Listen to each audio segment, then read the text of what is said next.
Hi everyone, my name is Kayla. I have a Bachelor of Health Science Naturopathy and I'm a naturopath, Kayla the Nurturing Naturopath. Welcome to my podcast Awareness. Today I have Steph from Motor Neurone Disease Association of Victoria. Hi Steph, how are you? I'm well, thanks, Kayla. How are you going?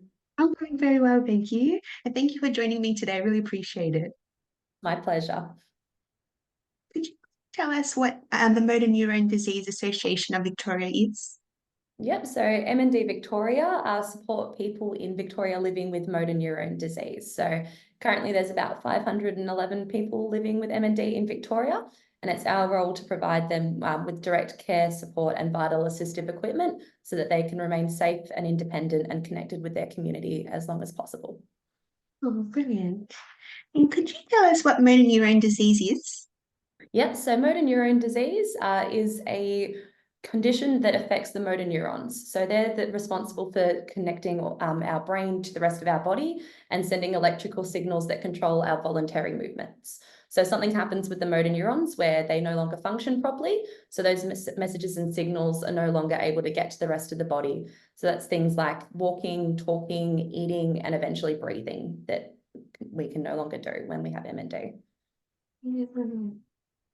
And are there different types of motor neurone disease? And if so, what are they? Yeah, so there are 4 different types of MND. The most common is ALS, which is Amyotrophic Lateral Sclerosis. So MND is sometimes known as ALS, especially over in the US. So that affects about 90% of people. So in our body, we have both upper motor neurons and lower motor neurons. So the upper motor neurons are where our brain connects to our spinal cord, and then the lower motor neurons are our spinal cord to our muscles within our body.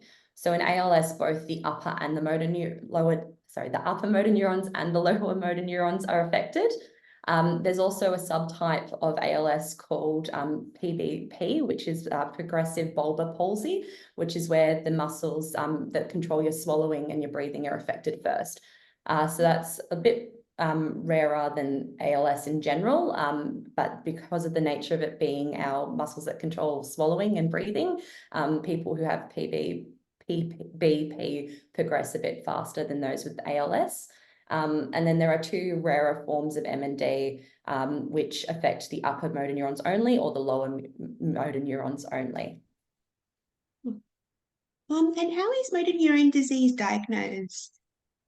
So there's no one test that can tell someone whether they have MND. So researchers are working really, really hard, but unfortunately we don't know what causes it. So therefore, because we don't know what causes it, it's really hard to be able to diagnose. So what tends to happen is there's a bunch of tests that are run on someone who is unwell or experiencing different symptoms, and all possible conditions are ruled out until pretty much the only thing that's left is MND, and a neurologist will confirm that that is the diagnosis.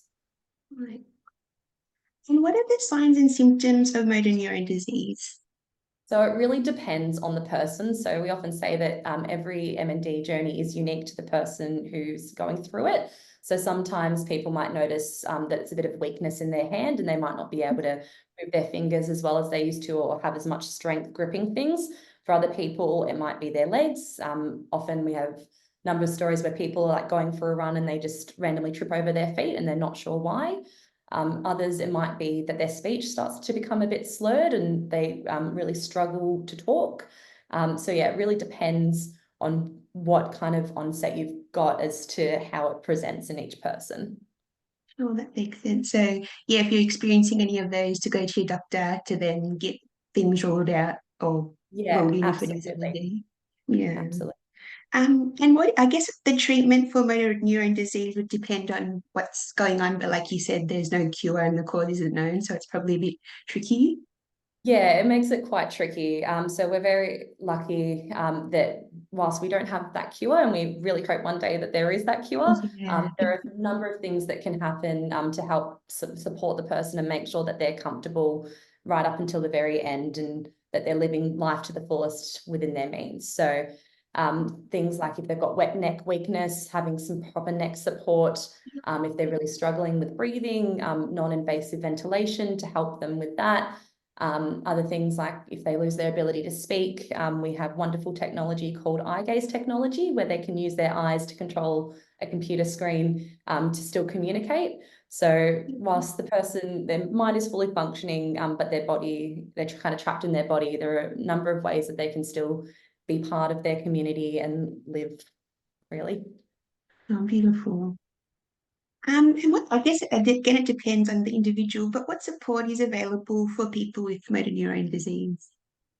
So I'll talk about us because we provide support to anyone in Victoria who's diagnosed with MND. So we don't just see the person diagnosed with the disease as living with it, it's also their loved ones around them. So we've got a number of support programs that look after the individual and their loved ones around them who are supporting. So our crown jewel, as we like to call it, is our equipment loan service. So we have a massive library of equipment items that are available at no cost to the person with MND. So little things such as, urine bottles over toilet frames to big items like recliner chairs or even power wheelchairs.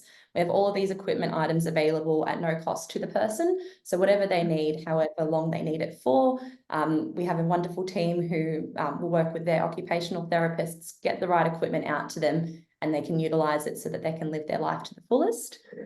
We also have an education and client support team. So their role is really to help the person and the family with MND, but also the health professionals, support care workers, give them all the information and tools that they need to best support the person. We have our carer program, which we absolutely love. So as I said, it's not just the person with the disease, it's also their loved ones. So we've got a dedicated team who look at supporting the carers and making sure that they're looking after themselves and filling their cup, getting some respite, have all the tools that they need so that they can support their loved one, but also look after themselves at the same time. And a brand new service that's only a couple months old that we're really excited about is a counselling service. So we identified that, with MND, because you know that the outcome is terminal, there's a lot of grief and bereavement that happens throughout the process. So we're very lucky to have a qualified counsellor who's got lots of experience in grief and bereavement counselling on site now. So Beth's able to provide the person living with MND with the support that they need so that they're looking after their mental well-being as well. Oh, beautiful. It sounds like there's a lot of lovely things, like you said, not only for the person with MND, but their loved ones as well. So it's important that everyone's getting looked after. Lovely. Is there anything you wanted to recap on or talk about that we haven't spoken about yet? No, I think we've pretty much covered everything. Beautiful.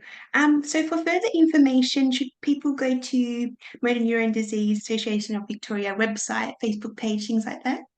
Yep, so our website is mnd.org.au. We're also on Facebook, Instagram, and LinkedIn. So all of our information is available there, and we're always more than happy to have a chat with anyone who's interested in what we do or just about MND in general. Oh, beautiful. Well, thank you so much for joining me today, making us more aware about motor neurone disease. I really appreciate it. Thank you so much for having me, Kayla. No worries. Thank you. And thank you to everyone for listening. Have a great day. Take care and bye-bye.